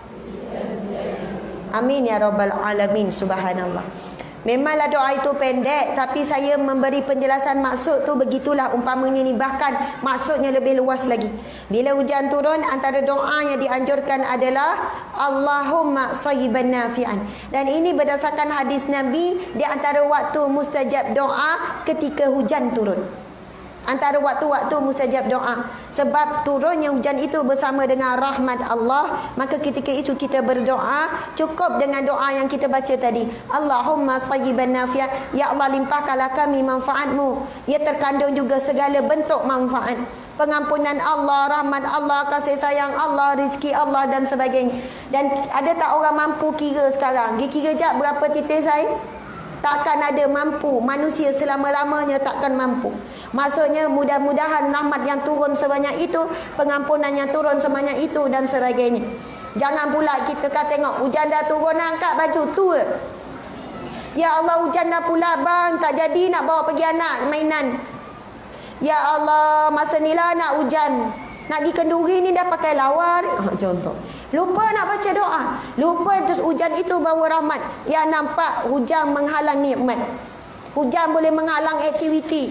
Hujan itu menyekat kita nak buat itu, nak buat ini, nak pergi situ, pergi sini. Ada orang yang berniaga, ya Allah hujan dah pula, mesti kurang ni kita ni. Subhanallah. Kalaulah ketika itu dia nampak hujan, ya Allah, Masya Allah, ya Allah, murahkanlah rezeki kami, ya Allah, sekian. Kalau Allah nak takdirkan tiba-tiba ada orang datang, saya nak beli semua ni, nak sedekah, boleh saja Allah aturkan rezeki dalam bentuk begitu. Sebab doa dia mohon rezeki daripada Allah pada waktu yang mustajab. Perniagaannya, bisnya dia, jualan dia lebih baik daripada hari tak hujan. Allahu Akbar. Subhanallah. Alhamdulillah. Okey. Jadi subhanallah, untuk masuk keluarga ke syurga antaranya dah sebut tadi bab syahadah, betul kan? Kemudian rukun Islam yang kedua apa dia? Bab solat. Di sana ada beberapa hadis Nabi tentang kelebihan solat berjemaah. Saya nak tanya, mana lebih afdal? Orang lelaki solat berjemaah di masjid, di surau ataupun di rumah? Terima kasih atas soalannya. Sebelum jawab tu kan, InsyaAllah. Assalamualaikum Ustazah. Sekiranya saya diuji dengan suami yang menagih dadah, perlukah saya masih patut taat kepada dia? Adakah keluar daripada perkahwinan toksik ini perlu demi masa depan anak-anak saya? Bolehkah Ustazah ulas sedikit mengenai suami yang terlibat dengan najis dadah? Subhanallah. Saya terima banyak soalan macam ni. Dulu saya handle perundi cara rumah tangga, saya terima banyak soalan macam ni. Suami penagih dadah, suami penjenayah, suami kaki maksiat, suami minum arak, suami penzina, semualah. Suami kaki pukul, betul? Semualah. Jadi bila ada isteri, ni saya cerita dari sudut isteri ni ya. Dari sudut suami banyak juga, Masya Allah. Isteri sekian, isteri yang kaki zina pun ada, isteri yang sekian tak solat, isteri yang tak nak tutup aurat. Maksudnya ujian ni bukannya punca semata-mata lelaki saja, tetapi sebab ramainya yang datang mengadu perempuan. Tetapi sebenarnya hari ini hampir sama punca masalah rumah tangga. Maksudnya sebahagian besar puncanya isteri, adanya punca suami. Tapi sekarang kita bukan nak saling menyalahkan, macam mana nak cari jalan penyelesaian. Okey.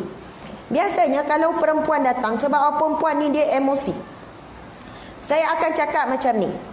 Puan, suami puan penagih dadah. Contoh sebab soalan dia penagih dadah. Bila penagih dadah mungkin akan efek dari segi tanggungjawab dia yang lain. Mungkin akan efek bab salat. Mungkin dia juga kaki pukul. Wallahualam ya. Mungkin juga dia culah sebab nafkah dan sebagainya. Dan akan turuti pelbagai lagi keburukan-keburukan yang lain. Saya akan tanya dia satu soalan. Sekarang puan nak teruskan perkahwinan ataupun berpisah? Dia pun bagi saya soalan pula. Bagi Ustazah macam mana? Ini masalah orang perempuan macam tu lah. Dia sebenarnya datang, dia dah ada dah fikiran tu. Saya kata, puan tak boleh serahkan soalan tu pada saya. Ini bukan masalah saya, ini masalah puan. Allah sedang uji puan. Dan kedua-dua keputusannya saya akan bantu. Ustazah, saya tak tahulah nak yang mana satu. Kalaulah puan tak tahu, duduk di tengah-tengah, berpisah pun tak tahu, tak nak. Tapi kalau teruskan terseksa, tapi berpisah tak nak, duduk di tengah-tengah, ini maksudnya adalah manusia dua alam. Umpama macam itulah istilah. Saya nak bagi mudah faham ni ibu-ibu wanita sekalian. Saya kata macam ni puan, saya tak boleh tolong puan selagi puan tak jelas tujuan puan, apa yang puan nak buat keputusan. Ustazah, kalau saya pilih untuk berpisah, pilihan puan untuk berpisah juga baik. Kalau saya pilih untuk tetap bersama, itu pun baik. Tetapi ia bukan tergantung kepada keputusan, tergantung daripada tindakan selepas ini. Okey, Ustazah bagi tahu. Kalau puan fikir nak bertahan, sebab ramai isteri yang macam ni. Dah kena pukul teruk, ustazah saya masih sayang suami saya. Ustazah saya ada masalah, suami tak bagi nafkah. Saya pun tanya soalan tu juga. Puan nak terus pernikahan ke nak berpisah dengan suami tak bertanggungjawab? Ustazah saya tak fikir pasal cerai lah. Saya tak pernah terfikir pun. Saya tanya je puan. Kalau puan tak terfikir nak berpisah, saya senang. Nasihat saya ialah fokus kepada bagaimana nak bertahan dalam rumah tangga yang sebegini. Bagaimana puan nak terus sabar dalam rumah tangga begini. Sebab masalah orang perempuan macam ni. Bila tengah bahagia, ya Allah, seronoknya. Bila tengah menderita, baik berpisah macam ni. Baik tak ada suami daripada ada suami. Jadi hidup dia antara macam tu je. Tak pernah ada ketetapan. Maksudnya sekejap bahagia, sekejap tak. Sekarang kita lah buat pilihan. Saya kata puan, kalau puan pilih untuk tetap teruskan bersama walaupun suami ada masalah begini-begini, itu pilihan puan. Walaupun pandangan agama mungkin lebih baik puan lepas daripada keluarga seperti ini, suami yang seperti ini, tapi puan kata puan insya-Allah masih berharap dia akan berubah sekian-sekian. Sekarang saya minta dengan puan, jangan fikir pasal nak bercerai. Sebab selagi puan bila ada masalah fikir nak bercerai, selagi tu puan tak akan nampak jalan keluar. Akan tertutup jalan keluar. Sekarang fokus pertama doa, yang kedua usaha. Sekarang puan fokus apa? Doa. Kita pun share doa ini, baca surah Ghafir ayat 44, kemudian ikhtiar begini-begini. Jangan lagi marah dia. Mungkinlah dia rasa dia kurang kasih sayang. Kadang-kadang memang banyak punca kerana dia membesar tanpa kasih sayang dan sebagainya. Bila dia nikah, dia tak dapat perhatian isterinya. Akhirnya dia merasakan kawan-kawan boleh beri perhatian. Akhirnya dia terjebak. Apa pun sebab, kita boleh cari banyak punca sebab. Sekarang mungkin puan begini-begini sebab puan tak nak berpisahkan. Dia ustazah tak nak pisah. Jadi fokus kepada penyelesaian. InsyaAllah misi ada jalan Allah bagi. Masya Allah. Kemudian anak sekarang. Cuba bagi perhatian pada anak. Jangan sebab stres dengan bapa, anak terabai. Akhirnya ustazah anak-anak saya macam ni sebab bapa dia. Sekarang siapa yang rugi? Puan rugi. Suami pun puan menghadapi ujian, anak dah jadi mangsa keadaan. Saya jumpa ramai isteri yang sangat hebat, walaupun suami bermasalah tapi anak tetap berjaya. Anak tetap ni sebab dia fikir dia tak nak mewariskan masalah anak, masalah bapa ni kepada anak. Boleh saja. Walaupun ayah tak solat, anak tetap jaga solat. Ayah tak pernah nak baca Quran, tetapi kesabaran, kecekalan. Dan kalau kita tahu, ramai ulama-ulama terdahulu lahirnya daripada ibu tunggal. Ibu yang membesarkan seorang. Lepas tu dia jawab, kalau macam tu Zaza, acilah dia dah tak ada suami. Ibu tunggal lagi hebat. Lagi senang, dia seorang je. Habis tu puan nak jadi ibu tunggal tak? Tak nak, jangan sebut Zaza pasal cerai. Faham tak apa yang saya cuba sampaikan? Maksudnya kena pilih dulu, fokus. Okey, sekarang saya pilih ustazah untuk berpisah. Sekarang bila kita buat proses perceraian, saya akan bantu puan. Isi borang ni, nanti saya akan keluarkan surat. Surat terus ke mahkamah. Bahawasanya saya menyokong permohonan klien ni setelah dibincang apa untuk meneruskan bagi permohonan fasah contohnya. Khulu contohnya. Cerai secara baik contohnya. Jadi lepas ni puan janganlah pula sampai masa, betul ke aku nak bercerai ni? Betul ke? Kalau macam tu puan memang akan kembali kepada keadaan ini juga. Sekarang kalau puan buat keputusan untuk berpisah, maka fokus sampai akhir. Sebab di sana saya jumpa dah ramai wanita yang akhirnya kembali berterima kasih pada saya. Ustazah dulu saya ingat bila berpisah hidup saya hancur sekian-sekian. Tetapi subhanallah baru saya sedar selama ini dah 20 tahun, dah 15 tahun hidup saya. Rupanya saya dah menderitakan diri saya dengan suami. Dan akhirnya bila berpisah, saya dapat kasih sayang. Saya dah lama mengabaikan adik-beradik. Dulu saya langsung lepas nikah lupa terus adik-beradik. Hari lahir adik-beradik tak ada nak bagi hadiah, dah lama tak pergi berjalan. Sekarang rupanya kasih sayang dan kebahagiaan itu ada sumber-sumber yang lain. Sumber adik-beradik, sumber kawan-kawan, sumber mak ayah. Maksudnya ada sumber-sumber lain. Bukan hanya satu sumber saja. Sekarang ni ustazah ni menyokong penceraian ke? Tak. Saya nak sebut kedua-dua pilihan memerlukan kesabaran yang tinggi. Jadi salah kalau kita cakap, oh dia tu dah hilang sabar tu sebab tu dia dah pergi mohon ke mahkamah tu. Ingat senang ke nak minta berpisah ni? Sebab kesabaran lebih banyak. Kata orang tak tahu cerita sebenar, begitu begini, fitnah boleh berlaku.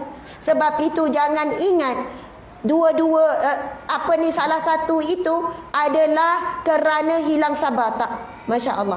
Duduk bertahan dalam rumah tangga yang toksik juga memerlukan kesabaran. memilih untuk berhenti dalam sebuah rumah tangga toksik juga memerlukan kesabaran. Kalau tak sabar, dia ambil tukul, dia dah ketuk kepala suami dia. Itu maksud hilang sabar. Tapi kalau dia datang jabatan agama, tanya pendapat, kemudian pergi elok melalui proses, itu maksudnya dia sedang menguruskan masalahnya dengan kesabaran. Sebab sabar itu bukan membawa masuk diam diri. Duduk diam. Tu kenapa tu? Aku tengah sabar. Sabar itu ialah bertindak mengikut syariat. Mengambil langkah mengikut syariat. Bukan maksudnya duduk diam, tak buat apa-apa. Tak. Masya Allah, Alhamdulillah. Terima kasih di atas soalan yang sangat baik. Jadi saya tak ada cadangan pun. Dikata adakah lebih baik meneruskan atau tidak. Sebab buatlah solat istikharah, minta petunjuk dengan Allah. Kalau dah berniat untuk meneruskan, jangan fikir nak berpisah. Fokus tentang untuk meneruskan. Kumpulkan kekuatan untuk sabar, untuk berdoa, untuk bersangka baik dengan Allah. Selama mana kita yakin dengan Allah, insya-Allah selama itu doa kita pasti dimakbulkan Allah. Dan cari waktu-waktu yang mustajab supaya macam mana nak dapat doa dimakbulkan oleh Allah Subhanahu Wa Taala. Ada seorang muslimat ni kan, dia berkongsi dengan saya. Dia kata, "Ustazah, saya sebenarnya lalai masa muda dulu. Anak-anak saya tak didik dengan agama, dan tak ada seorang pun anak saya ni melalui tulisan panjang dia tulis. Anak-anak saya semua tak ada pun yang hafaz Al-Quran. Sekarang barulah saya rasa, ya Allah, seronoknya kalau ada seorang anak hafaz Al-Quran sekian. Tapi anak-anak saya dah besar. Tapi besar ada sekolah menengah lagi. Tapi hari itu dia kata, saya ada dengar ceramah Ustazah pasal berkenaan dengan surah Ar-Rahman ayat 1 hingga 4. Dan baca dan niatkan kepada anak-anak contohnya. Dan saya tahu anak-anak saya ni memang wallahualam. Masa saya baca, saya niat kepada apa? Cucu saya. Walaupun tak ada cucu. Jadi saya doakan, mungkin saya tak ada harapan untuk anak, tetapi untuk cucu.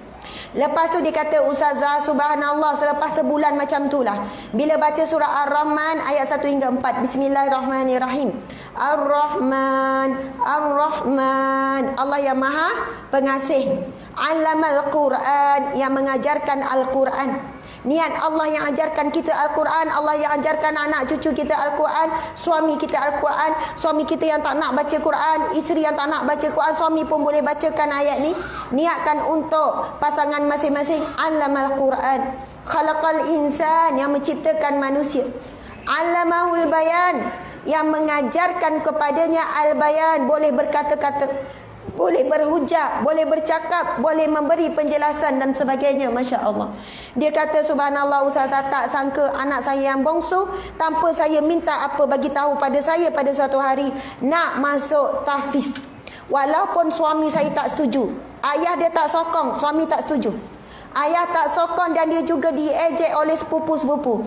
Sebab dalam keluarga saya, keluarga besar pun tak ada seorang pun yang masuk ke aliran tahfiz. Dia kata, Ustazah, saya pun tak sangka macam mana anak perempuan saya satu hari dia minta nak berhenti sekolah biasa, nak minta kebenaran, nak masuk sekolah tahfiz.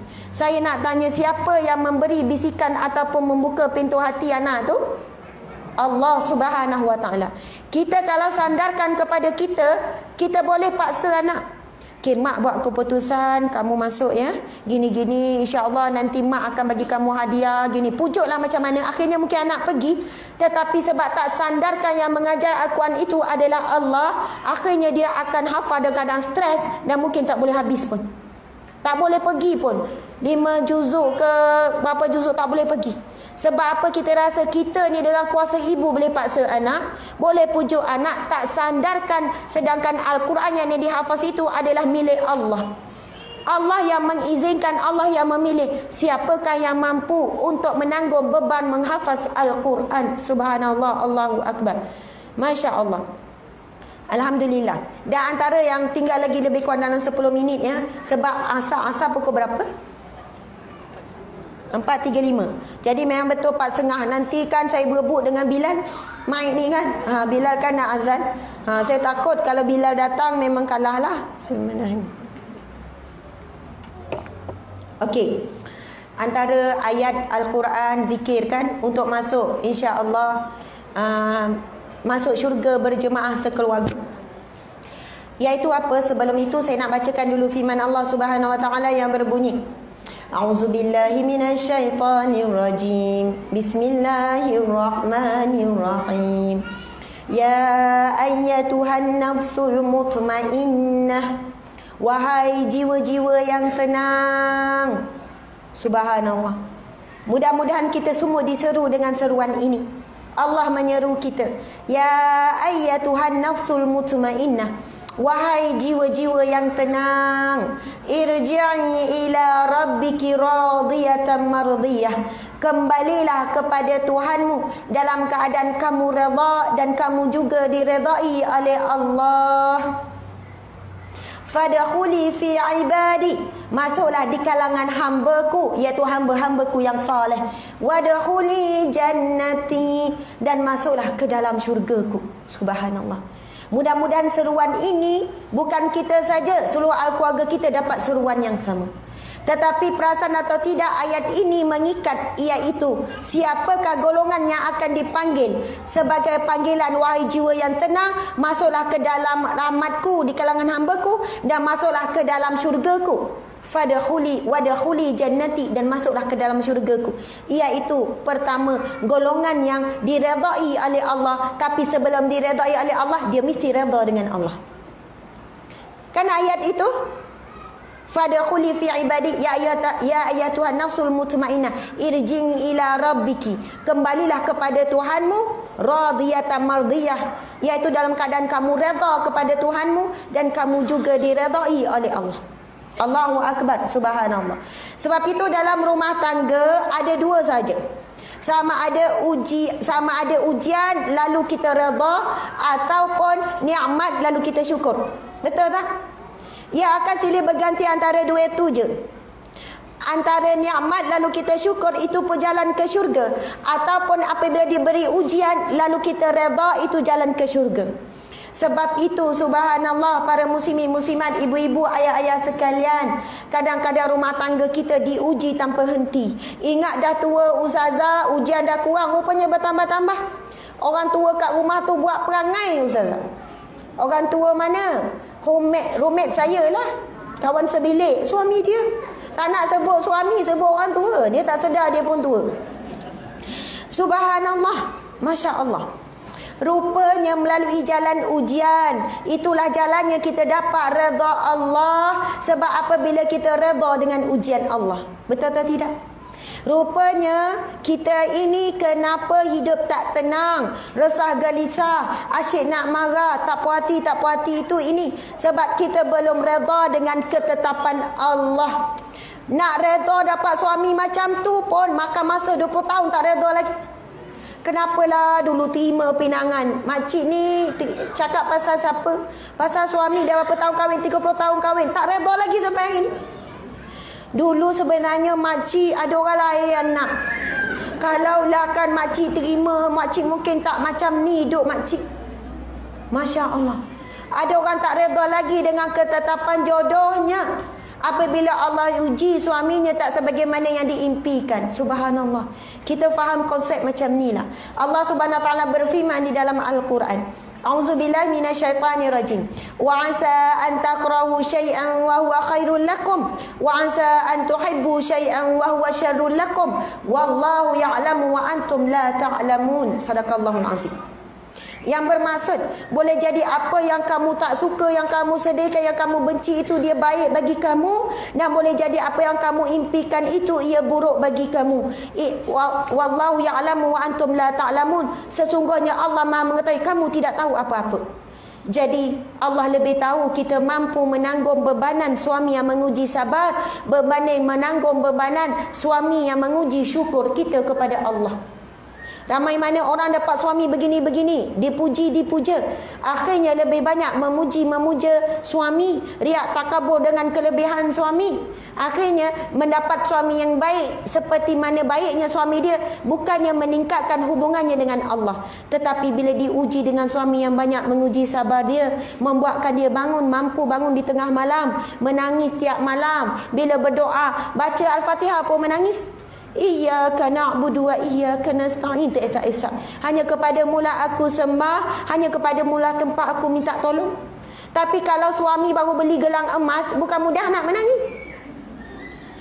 Kalau dapat makan sedap, tidur sedap, semua sedap, bukan mudah nak menangis. Masya Allah. Rupanya akhirnya melalui jalan ujian kita dapat redha Allah Subhanahu wa taala dengan syarat kita redha dengan ketetapan yang Allah berikan kepada kita. Masya Allah. Jadi di sana ada doa yang boleh kita amalkan untuk keluarga kita supaya kita dapat redha Allah. Sebab dapat redha Allah adalah syarat untuk dipanggil masuk ke dalam syurga Allah. Jadi bukan kita seorang, kita nak semua ahli keluarga kita dapat redha Allah.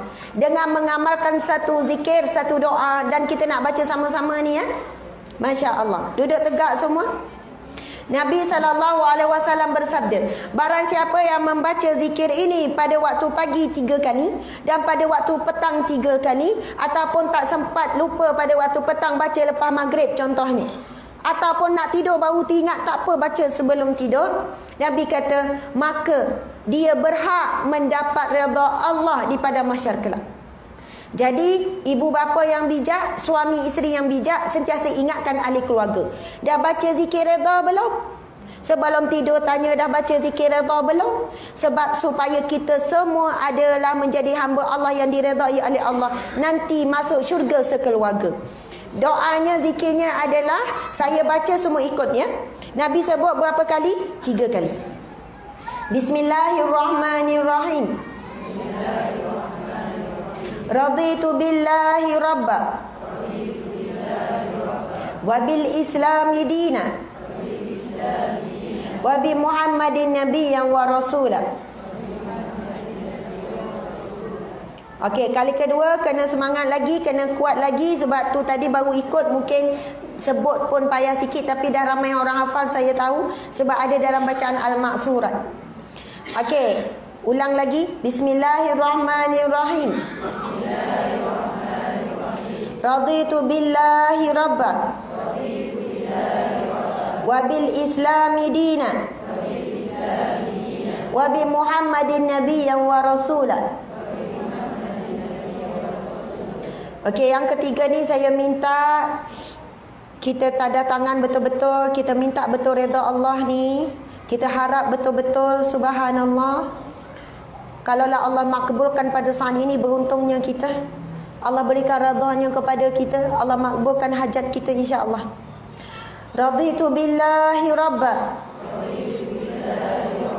wa bil islami dina wa bi Muhammadin nabiyyan wa rasulah.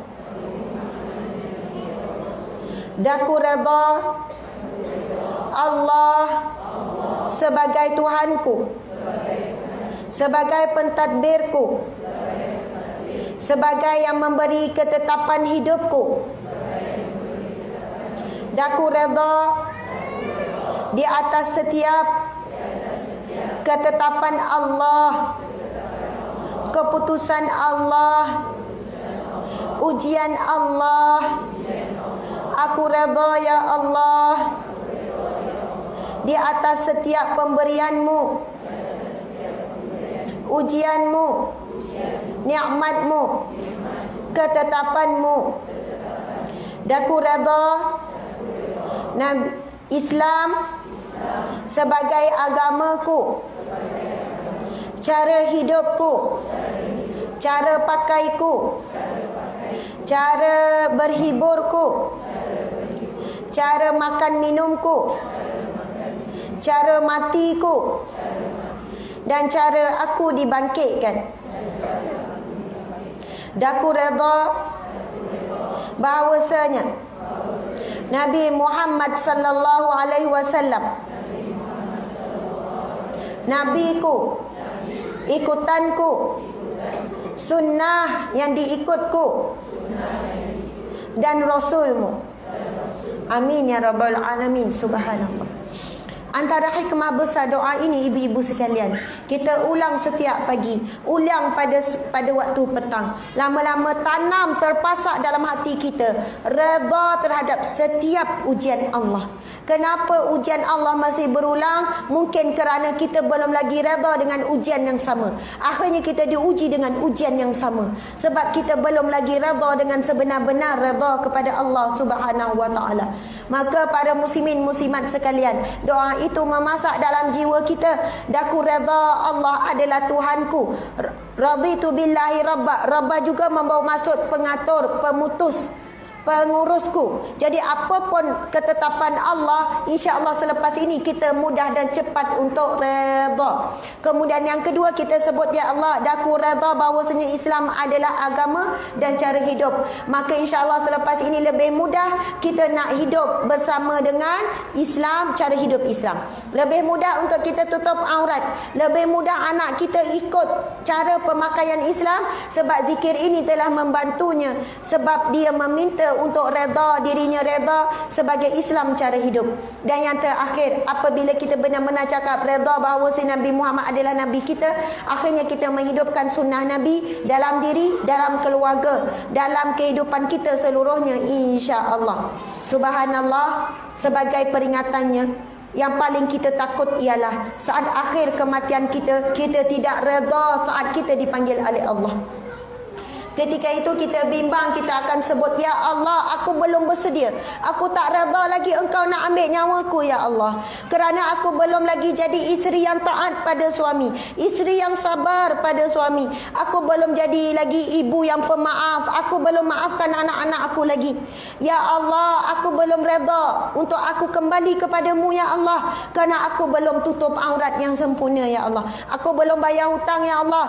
Aku sekian-sekian, aku banyak dosa dengan kawan-kawan, aku ngumpat imam, aku ngumpat Bilal, contohlah ya. Maksudnya ketika saat mati, kita bukannya dalam keadaan jiwa yang tenang, tapi jiwa yang ketakutan. Maksudnya kita tak redha saat kita kembali, dan kita juga tak dapat redha Allah. Na'udzubillahi min zalik. Mudah-mudahan zikir tadi menjadi bekalan untuk kita menghadapi hari kematian kita dalam keadaan kita redha, dan juga kita dapat redha Allah Subhanahu wa taala. Alhamdulillah, sekadar itulah perkongsian kita pada hari ini, iaitu mendapat syurga dan mendapat keluarga dambaan syurga. Subhanallah. Di sini saya nak iklankan beberapa perkara, antaranya Ustaz, kitab ini dan buku ni. Satu, buku ni Tiljannah, ada kaitan dengan ceramah kita hari ini. Dan buku ini ditulis ibu bapa bahagia membawa bersama keluarga ke syurga. Dato' Ustazah Nafizah Musa, ada dijual di luar kan. Okey, Ustaz ni membawa bekalan cantik sangat. Kalau ibu-ibu rasa macam ibu-ibu tak perlukan, beli juga, hadiahkan pada anak-anak kita, supaya insya-Allah mereka diberi hidayah petunjuk oleh Allah untuk bina, untuk perbaiki, ubah keluarga anak-anak kita menuju ke syurga Allah. Buku yang kedua juga daripada ustaz kita ni juga, subhanallah. Ustaz Fairuz ni banyak buat kerja-kerja dakwah ya, memudahkan pendakwah dan majlis-majlis ilmu. Masya-Allah, menyantuni orang-orang yang datang untuk turun kuliah jauh dan dekat. Jadi buku ni Haruman Rohani, iaitu 124 hadis dan uraiannya mengenai ilmu ulama, penawar hati dan akhlak mulia. Masya-Allah ibu-ibu sekalian. Di antara ciri-ciri keluarga ke syurga, keluarga, sekeluarga ke syurga, subhanallah, ataupun keluarga ahli syurga, iaitu setiap hari baca satu hadis Nabi di dalam rumahnya. Ustazah, suami saya tak nak. Tak apalah makcik mula seorang dulu. Makcik baca seorang satu hadis. Kemudian sampai seminggu baca, 2 minggu baca, turun rahmat Allah, turun barakah, maka keluarlah penyakit. Akhirnya suami pun datanglah, keri. Awak baca apa tu? Saya baca hadis Nabi. Bacalah, saya nak dengar. Lepas tu insya-Allah lepas sebulan suami pula, "Mai saya baca, awak pula dengar." Masya Allah. Rupanya kadang masalah bukan untuk diselesaikan, tapi untuk kita kembali kepada Allah, hidup mengamalkan sunnah, akhirnya Allah selesaikan masalah kita. Masya Allah, Allahu Akbar. Dan yang terakhir, iklan apa? Di luar sana ada wakil daripada umrah. Saya sebenarnya tak pernah, ini kali pertama pergi dengan ejen dan bawa umrah, sebab ramai juga yang minta. Dan umrah ini hanya seminggu saja, musim cuti sekolah bulan 3. 1 minggu saja, umrah jangka pendek. Kenapa saya minta travel buat seminggu? Ini memang permintaan saya. Sebab apa? Saya kata saya pernah ada pengalaman kali pertama pergi umrah, dan ni kali kedua baru saya nak pergi. Masa tu saya anak 7 orang kan, nak tinggal anak, masa tu anak 6 orang. 7 tu baru 4 bulan ya.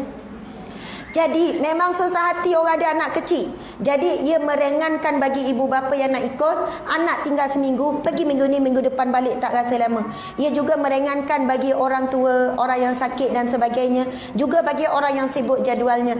InsyaAllah umrah bersama dengan saya. Dan antaranya sumbangan umrah ini memang diberikan kepada NGO, Badan Kebajikan, dan juga NGO saya sendiri dalam proses dibina untuk kerja dakwah. Sebab di bawah saya ada beberapa orang pegawai penyelidik yang sama membantu untuk menjawab soalan-soalan khususnya daripada pihak wanita. Subhanallah, insya-Allah mudah-mudahan bawa barakah. Kalau rasa tak ada perasaan nak pergi umrah, hadiahkan. Ada rezeki lebihan, Allah bagi, hadiahkan kepada orang susah, orang miskin ataupun pada anak-anak. Saya akan bawa umrah dengan mentadabbur Asmaul Husna.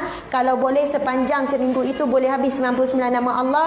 Kalau tak sempat, mana-mana nama Allah yang Allah izinkan untuk sama-sama tadabbur. Sama-samalah kita bercinta dengan Allah di sana, hubungkan silaturahim dengan suami ke, dengan anak-anak, dengan keluarga, insya-Allah. Mudah-mudahan Allah berkati, pergi niat yang ikhlas kerana mencari Allah Subhanahu wa taala. Alhamdulillah, sekian daripada saya. Saya mohon maaf salah dan silap. Terima kasih kepada semua. Wabillahi taufiq wal hidayah. Assalamualaikum warahmatullahi wabarakatuh.